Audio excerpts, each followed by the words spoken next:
Hello teachers, मैं हूं मोहित शर्मा और आज की इस सीरीज में हम डिस्कस करेंगे क्वेश्चन आंसर्स। जी हाँ, क्वेश्चन आंसर्स जो विगत वर्षों में यानी पिछली वर्षों में टीजीटी परीक्षा में पूछे गए हैं उन क्वेश्चंस को हम डिस्कस करेंगे। जो भी हमने कंटेंट अपने चैनल पर डाल दिया है, जो पढ़ा दिया है, उसके अंतर्गत हम इन क्वेश्चन आंसर की सीरीज को डिस्कस करेंगे। इसी के लिए मेरे हाथ में एक टीजीटी का पेपर है लास्ट ईयर का। इसमें क्वेश्चन है कि लंबाई 2 मीटर वाला एक व्यक्ति समतल दर्पण के सम्मुख खड़ा है। दर्पण की न्यूनतम ऊर्ध्वाधर ऊंचाई कितनी होनी चाहिए कि वह अपना पूर्ण प्रतिबिंब देख सके।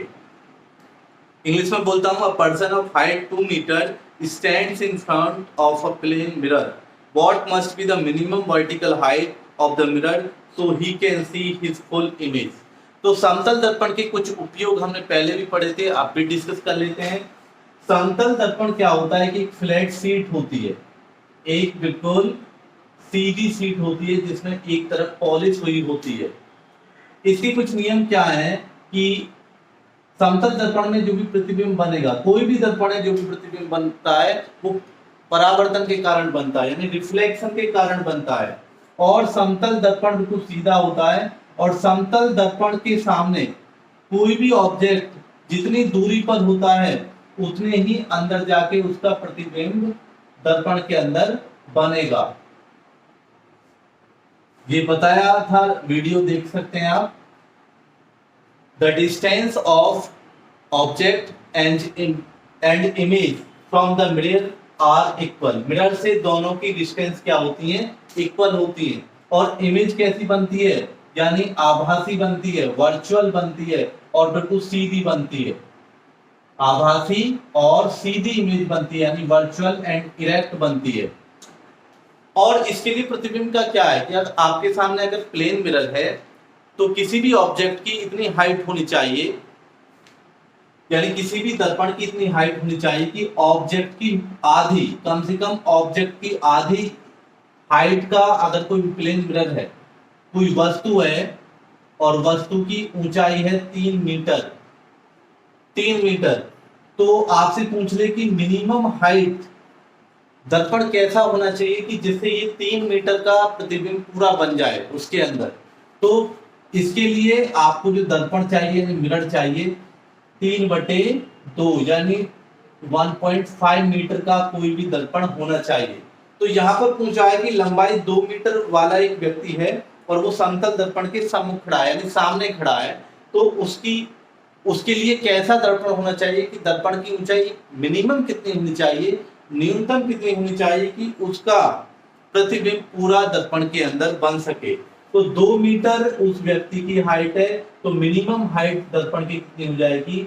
1 कितनी हो जाएगी, यानी 2 का आप आधा कर दीजिए। 2 मीटर का कौन है? वो व्यक्ति है, वो ऑब्जेक्ट है।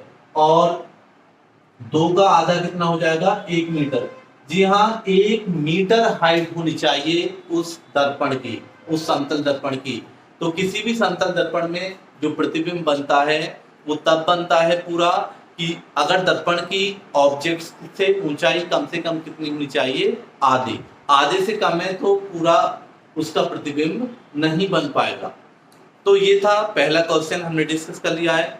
एक और क्वेश्चन इसमें पूछा गया है, 2 समतल दर्पण एक दूसरे से 60 अंश का कोण बनाते हुए रखे हुए हैं।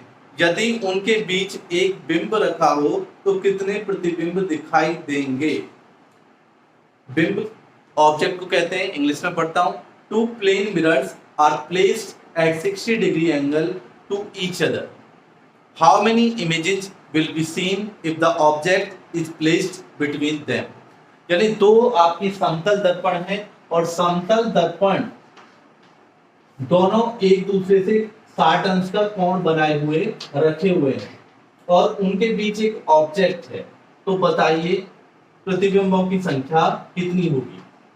आपको अगर ध्यान हो, हमने एक फॉर्मूला लिखाया था आपको कि 2 आपके समतल दर्पण हैं और दोनों के बीच एंगल है आपका कितना? 60 डिग्री। इनके बीच में कोई भी ऑब्जेक्ट है, मान ले कोई भी ऑब्जेक्ट हो सकता है, तो उसके कितने प्रतिबिंब पॉसिबल हैं। तो इसके लिए हमने एक फॉर्मूला लिखवाया था 360 अपॉन थीटा।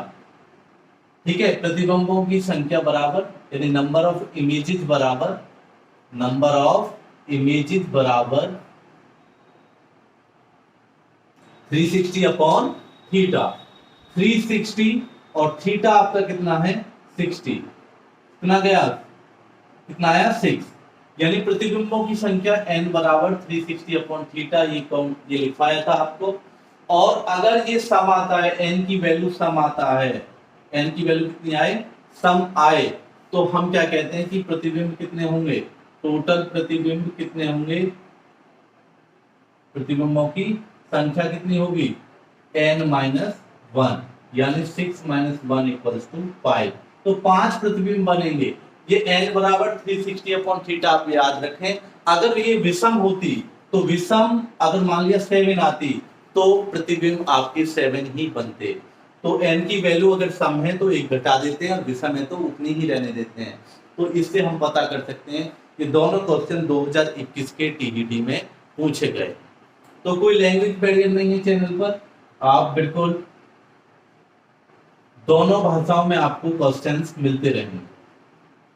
ठीक है, और मतलब बताने के लिए हमारे टेलीग्राम चैनल से जुड़ सकते हैं। अगर कोई प्रॉब्लम आए तो वहां अपनी क्वेरी को डिस्कस कर सकते हैं।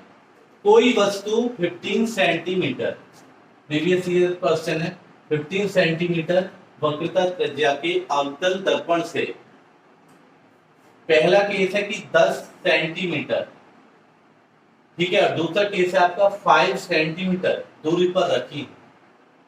प्रत्येक स्थिति में प्रतिबिंब की स्थिति, प्रकृति तथा आवर्धन परिकलित कीजिए। ये क्वेश्चन है आपका। तो कोई वस्तु है जो 15 सेंटीमीटर वक्रता त्रिज्या के अवतल दर्पण से 10 सेंटीमीटर दूर रखी है, और दूसरी स्थिति में वो कितनी दूर रखी है 5 सेंटीमीटर। तो आपको दर्पण सूत्र होता है मिरर फॉर्मूला, क्या कहते हैं, मिरर फॉर्मूला। क्या है ये, 1/f 1 + v/u। अगर ये लेंस होता तो ये प्लस की जगह आता आपका माइनस, दिख रहा है। तो केवल लेंस में और मिरर के फॉर्मूले में अंतर प्लस माइनस का है। दर्पण के लिए ये प्लस होता है और लेंस के लिए ये साइन माइनस का हो जाता है। तो हम पता करते हैं कि वस्तु कितनी दूर रखी है, 15 सेंटीमीटर वक्रता त्रिज्या। देखिए वक्रता त्रिज्या आपकी 15 सेंटीमीटर है। तो आप किसी भी अवतल लेंस को समझते हैं, अवतल दर्पण को, ये आपका अवतल दर्पण है, इसका मिड पॉइंट पोल होगा यानी ध्रुव, ठीक है, और यहां कहीं ये किसी स्फीयर का पार्ट होता है, और स्फीयर का पार्ट होता है, स्फीयर का एक प्रॉपर सेंटर होगा, उस सेंटर ऑफ कर्वेचर या फिर वक्रता त्रिज्या कहते हैं। और यहाँ पर आप इसका मिड पॉइंट लेंस का, इसको पोल कहते हैं, और सेंटर ऑफ कर्वेचर और पोल के बीच का मिड पॉइंट, जहां पर सारी रेखाएं परावर्तन के पश्चात यानी सारी तरंगे यानी वेव्स परावर्तन के पश्चात एक पॉइंट पर मिलती है, उसको क्या कहते हैं, आप क्या कहते हैं, फोकस। और ये है, और पोल से लेकर वक्रता केंद्र तक यानी वक्रता केंद्र तक यानी सेंटर ऑफ कर्वेचर तक की दूरी, उसको क्या बोलेंगे आप, वक्रता त्रिज्या, कैपिटल R से डिनोट करेंगे, ठीक है। और पोल से लेकर फोकस तक की डिस्टेंस को कहते हैं F। तो फोकस क्या होता है कि फोकस पोल और सेंटर ऑफ कर्वेचर का मिड पॉइंट होता है। तो हम ये रिलेशन बता सकते हैं कि R = 2F, ये हमारा रिलेशन है, R = 2F। तो यहाँ पर हमें ये फॉर्मूला आप ध्यान रखें, R = 2F काम करेगा। तो यहाँ पर पूछा है कि वक्रता त्रिज्या आपका जो R का वैल्यू है वो 15 सेंटीमीटर है। जब 15 सेंटीमीटर तो फोकस दूरी बताइए, तो 2 से कैंसल आउट हो जाएगा, कितना आएगा, ये आएगा 7.5 सेंटीमीटर। 7.5 सेंटीमीटर फोकस दूरी निकल के आएगी। आप जो साइन कन्वेंशन है उसको जानते हैं, चिन्ह परिपाटी। ये एक्स एक्सिस की धनात्मक भाग है, ये ऋणात्मक, ऊपर धनात्मक, और ये वाई एक्सिस का ऋणात्मक भाग है। लेफ्ट की ओर यानी, और ये क्या है आपका ओरिजिन, ये ऐसे समझिए। जो चीजें आपके राइट साइड है वो नेगेटिव होंगी एक्स एक्सिस पर, ये पॉजिटिव होंगी। ऊपर की ओर है कोई ऑब्जेक्ट सीधा है तो ऊपर वाली चीजें उसकी पॉजिटिव, और नीचे की ओर है तो वो वाई एक्सिस के अलॉन्ग माना जाएगा, वो क्या होगा नेगेटिव। ऊपर की ओर पॉजिटिव, नीचे की ओर नेगेटिव, राइट की ओर नेगेटिव और लेफ्ट की ओर पॉजिटिव। ये हम कार्टेशियन प्लेन से एक्सप्लेन कर सकते हैं। अब ये यहाँ पर अवतल दर्पण है, अवतल दर्पण यानी कॉन्वेक्स मिरर है, यानी कोई कॉन्वेक्स मिरर है और 15 सेंटीमीटर उसके क्या है रेडियस ऑफ कर्वेचर यानी वक्रता त्रिज्या है, और वस्तु कितनी 10 सेंटीमीटर दूर रखी है। पहले केस में कह रहा है कि 10 सेंटीमीटर दूर वस्तु रखी हुई है। जब 10 सेंटीमीटर दूर वस्तु है तो v की वैल्यू क्या हुई 10 सेंटीमीटर, 10 सेंटीमीटर हो गई। आप सॉल्व करते हैं 1/f v 1/u। अब देखिए f कितना आया है, f आया 7.5 निकल करके। अब ये कार्टेशियन प्लेन वाली बात मैं बताता हूं कि ये अवतल दर्पण है तो हम f जो लेंगे वो नेगेटिव लेंगे, इसका f क्या लेंगे नेगेटिव, क्योंकि ये अवतल दर्पण है और फोकस जो होता है यानी फोकस जो होता है वो किस ओर है राइट साइड है, यानी x एक्सिस की ऋणात्मक दिशा में है, नेगेटिव दिशा में है, तो f अवतल दर्पण के लिए हमेशा नेगेटिव लिया जाएगा। और ऑब्जेक्ट कोई भी हो यानी u v क्या है वस्तु की दूरी यानी distance, distance of image, v क्या है डिस्टेंस ऑफ इमेज, वस्तु की दूरी नहीं डिस्टेंस ऑफ इमेज प्रतिबिंब की दूरी, और u क्या है distance of object, distance of object. आप देखेंगे कि हमको v गिवन है, v कितना गिवन है सॉरी प्रत्येक स्थिति में प्रतिबिंब की स्थिति प्रकृति, प्रतिबिंब की स्थिति पूछिए यानी v हमसे पूछा गया है, प्लस वस्तु कितनी दूर रखी है 10 सेंटीमीटर, यानी डिस्टेंस ऑफ इमेज कितनी है 10 सेंटीमीटर, तो -10 मैंने पुट कर दिया, क्योंकि हमेशा u जो होता है यानी कोई भी ऑब्जेक्ट है, एक ऑब्जेक्ट हमेशा कहाँ रखा जाएगा, वो किसी भी दर्पण के सामने रखा जाएगा, और दर्पण के सामने वाली स्थिति राइट साइड यानी एक्स एक्सिस के ऋणात्मक दिशा में बैठती है, तो हम इसको क्या लेंगे नेगेटिव। सॉल्व करते हैं,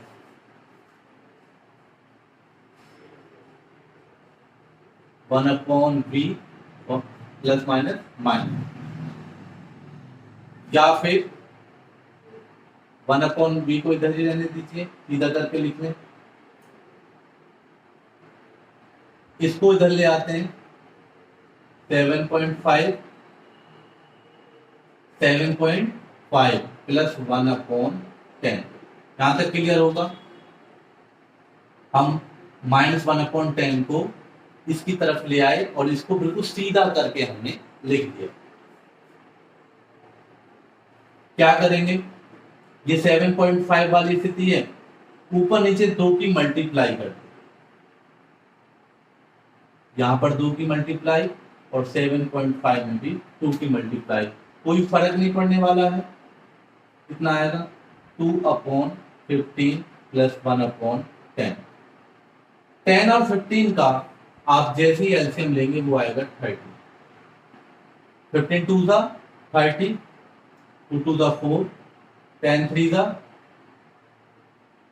ये कितना निकल के आया 1/30, 1/v इक्वल्स टू 1/30, तो v की वैल्यू यहाँ पर निकल के आई है -30 सेंटीमीटर। तो v की वैल्यू -30 सेंटीमीटर निकल के आई है, यानी माइनस की वैल्यू आई है। इसका मतलब ये दर्पण के सामने होगा, जो आपकी इमेज बनेगी अवतल दर्पण में। वस्तु रखी थी यहाँ पर 10 सेंटीमीटर दूर, यहाँ पर वस्तु थी, तो प्रतिबिंब कहाँ बना, वो पीछे की ओर बना -30। ठीक है, और जैसा कि आप जानते हैं कि इसका फोकस कितना है, फोकस दूरी कितनी है 7.5, और सी कहाँ है, वो 15 सेंटीमीटर दूर है, यानी बियॉन्ड सी बनी है, बियॉन्ड सी इमेज बनी है आपकी। कब बनी है ये बियॉन्ड सी, जब वस्तु 10 सेंटीमीटर दूर, यानी फोकस और सेंटर ऑफ कर्वेचर के बीच रखी हुई थी वस्तु, तब ये बियॉन्ड सी बनी है। यही तो होता है। तो ये -30 इसका आंसर आया है। तो वस्तु की ये प्रतिबिंब की जो स्थिति है वो कितनी है, -30। प्रकृति बतानी है, प्रकृति कैसी है। तो माइनस की वैल्यू आई है, जो दर्पण के सामने बनती है इमेज उनको क्या बोलते हैं, रियल। और माइनस की आई है, तो ये कैसी होगी, रियल एंड इन्वर्टेड। यहाँ से भी हम पता कर सकते हैं क्योंकि हम टीटीटी के लिए पढ़ रहे हैं।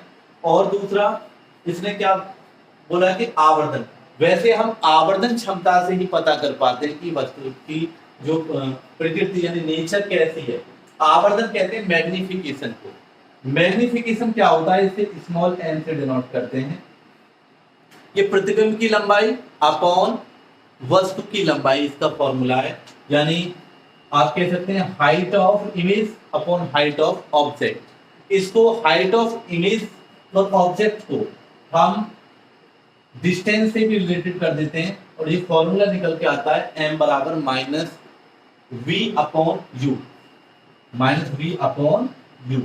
अब ये v कितना आया है, v आपका -30 निकल करके आया है, -30, ठीक है। और u आपका कितना है, u आपका है 10, तो माइनस का ही लेंगे उसे भी। तो 10 से 3 बार और माइनस से माइनस कट जाएगा, -3 आपका निकल करके आया है। तो इससे आप पता कर सकते हैं जब -3 निकल के आया है कि -3 का मतलब है कि ये जो इमेज बनी है, जो इमेज बनी है वो 3 गुना बड़ी है, वस्तु से 3 गुना बड़ी है। अगर आपका आवर्धन 3 निकल के आए, 2 निकल के आए, तो उतने ही टाइम्स वो बड़ा हो जाता है, या कम निकल के आए तो छोटा हो जाएगा, 0.5 आए तो इसका मतलब वो आधी इमेज बनी है। तो m बराबर 3 आया है, तो वस्तु से 3 गुना बड़ी इमेज आपकी बनी है। ठीक है, ये माइनस साइन आपको डिनोट कर रहा है कि ये कौन सा है, वो 3 गुना इमेज है, लेकिन उल्टी इमेज बनी है, और ये अवतल दर्पण उल्टी इमेज बनी है, रियल एंड इन्वर्टेड है। माइनस से हमें पता चल गया रियल एंड इन्वर्टेड। पॉजिटिव आदि तो वर्चुअल एंड इरेक्ट हम लिखते हैं, और 3 गुना बड़ी है। तो मैं समझता हूँ समझ में आया होगा। ये और भी एक एग्जांपल हम लेंगे इसी सीरीज में। देखिए दूसरी स्थिति है, 5 सेंटीमीटर दूरी पर रखी है। प्रत्येक स्थिति में प्रतिबिंब की स्थिति। देखिए दूसरी स्थिति इसमें दी है कि 5 सेंटीमीटर दूर है। अब की बार जो ऑब्जेक्ट है वो 5 सेंटीमीटर दूर है। यहाँ पर आपको रेडियस ऑफ कर्वेचर दिया हुआ है 15 सेंटीमीटर, और मैंने बताया कि आप r बराबर 2f लगा दीजिए फोकस दूरी प्राप्त करने के लिए। तो ठीक है, r बराबर 2f लगा देंगे, तो ये 15 बराबर 2 इंटू एफ, तो f की वैल्यू आ जाएगी 7.5। जैसा आप जानते हैं कि ये एक अवतल दर्पण है, तो फोकस दूरी हमेशा नेगेटिव लेकर के चलेंगे, क्योंकि अवतल दर्पण का फोकस क्या है, यानी कि किसी भी कॉन्केव मिरर का फोकस उसके सामने होता है, और सामने वाली चीजें नेगेटिव ली जाती हैं, क्योंकि ये किस एक्सिस की ऋणात्मक दिशा यानी नेगेटिव डायरेक्शन में पड़ता है। ठीक है, तो ये अवतल दर्पण के सामने वाली चीजें नेगेटिव और ये इधर वाली पॉजिटिव हम लेंगे। तो ये f बराबर -7.5 सेंटीमीटर ले लिया। ऑब्जेक्ट भी सामने रखा जाता है, इसलिए ये भी मैंने क्या लिया है, नेगेटिव लिया है। 5 सेंटीमीटर की बात हो रही है यहाँ पर। आप इसको सॉल्व करते हैं, वही lens formula 1/f v + 1/u से। f की वैल्यू आपको क्या लिखनी है, -7.5, v की वैल्यू आपको क्या रखनी है, आपकी बार -5 दी हुई है, 5 दी हुई है। सॉल्व करते हैं, पहले ही 2 की मल्टीप्लाई ऊपर कर लीजिए इसमें और 2 की मल्टीप्लाई नीचे कर लीजिए, तो ये सीधा हो जाएगा। 2 की मल्टीप्लाई कर लेते हैं, देखिए 2 की मल्टीप्लाई इसमें कर ली और 2 की मल्टीप्लाई नीचे की हो, तो ये क्या बन जाएगा, 2/7.5 के दोनों कितने हो जाएंगे, 15। 2/15 1/v प्लस माइनस माइनस होता है, तो ये कितने हो जाएंगे, -1/5। देखिए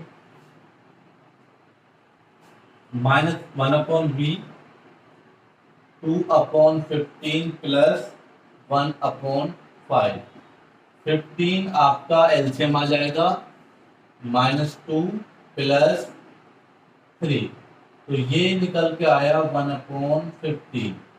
1/v की वैल्यू कितनी आई, 1/15, या फिर हम कह सकते हैं v बराबर 15 सेंटीमीटर।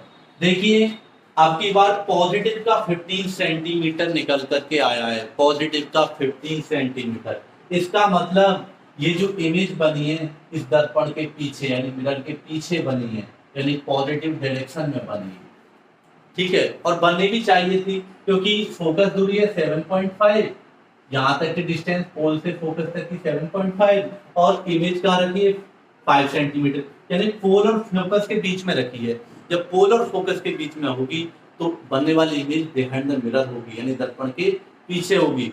और ऐसी इमेज क्या होती है, ऐसी इमेज कैसी होगी, वर्चुअल एंड इरेक्ट। दर्पण के पीछे कैसी बनती है, एक ही केसेस में दर्पण के पीछे कैसी, वर्चुअल एंड इरेक्ट, यानी आभासी एवं उल्टी। अब इसकी आवर्धन क्षमता हम पता कर लेते हैं, m बराबर -v/u से। देखिए 15 और u कितना है 5, तो माइनस का 5 लेंगे तो 5 से 3 बार कट जाएगा, 5 या 15, यानी माइनस से माइनस कैंसल आउट हो गया। इससे हमें पता चलता है कि जो इमेज बनी है वो 3 गुना बड़ी बनी है और m का वैल्यू पॉजिटिव आया है, इसका मतलब वर्चुअल एंड इरेक्ट है, आभासी एवं उल्टी है। और वस्तु से कितने गुना बड़ी है, वो 3 गुना बड़ी है, यानी n लास्ट है, आवर्धित है। तो ये बात हमें क्लियर होती है। तो ये एग्जाम्पल आपको इन सब चीजों को क्लियर करेगा। आप देखते हैं हम सेकंड वाला। सेकंड वाला क्या है, 15 सेंटीमीटर फोकस दूरी वाले उत्तल दर्पण, आपकी बात क्या है, उत्तल दर्पण के सामने 60 सेंटीमीटर दूर वस्तु रखी है।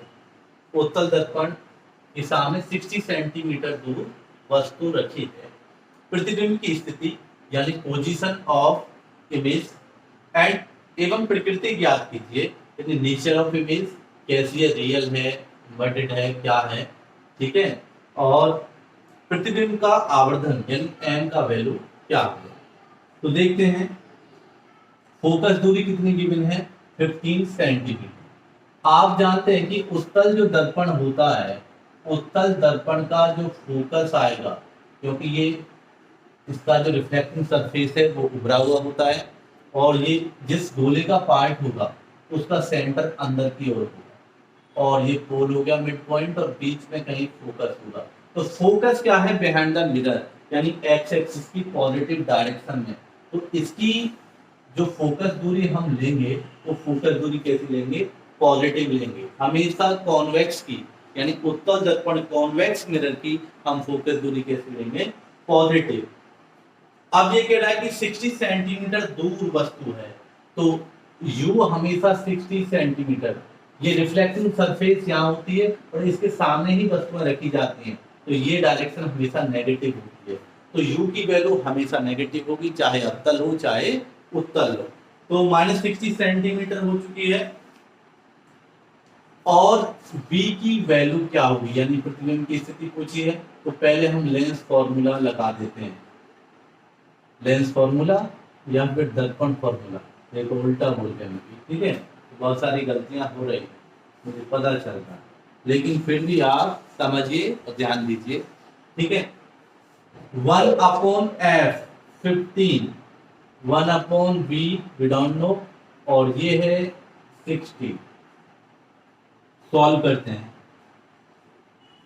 1/15 सीधा करके लिख रहा हूँ डायरेक्ट, 1/15 और प्लस, ये प्लस माइनस माइनस होगा, ये प्लस माइनस माइनस होगा ना, ये प्लस माइनस क्या होगा माइनस, इधर आके क्या हो जाएगा प्लस, तो 60। एलसीएम लेंगे, 60 आ गया, 15 चौका 60, 4, 60 एकम 60, 5, तो 1/v 5/60, 5 से ये 12 बार कट गया, तो हम कह सकते हैं कि v की वैल्यू, यानी ये आ गया 1/v बराबर 1/12, और v की वैल्यू कितनी आ गई यहाँ पर 12 सेंटीमीटर। 12 सेंटीमीटर निकल करके आई है आपकी v की वैल्यू। ठीक है, तो v पॉजिटिव निकल के आया, इसका मतलब प्रतिबिंब इधर है, बिहाइंड द मिरर है, बिहाइंड द मिरर है, प्रतिबिंब की स्थिति क्या है बिहाइंड द मिरर। और कैसा है वो हम m से भी पता कर सकते हैं। वैसे हमें पॉजिटिव से पता चल गया कि पॉजिटिव आई है तो वर्चुअली डायरेक्ट, अगर बिहाइंड द मिरर कोई भी इमेज है यानी पॉजिटिव डायरेक्शन में है, तो आप समझ जाइए कि वो कैसी है, वर्चुअल एंड डायरेक्ट, आभासी उल्टी। फिर भी हम देखते हैं -u - v/u से आवर्धन क्षमता यानी मैग्निफिकेशन देख ले।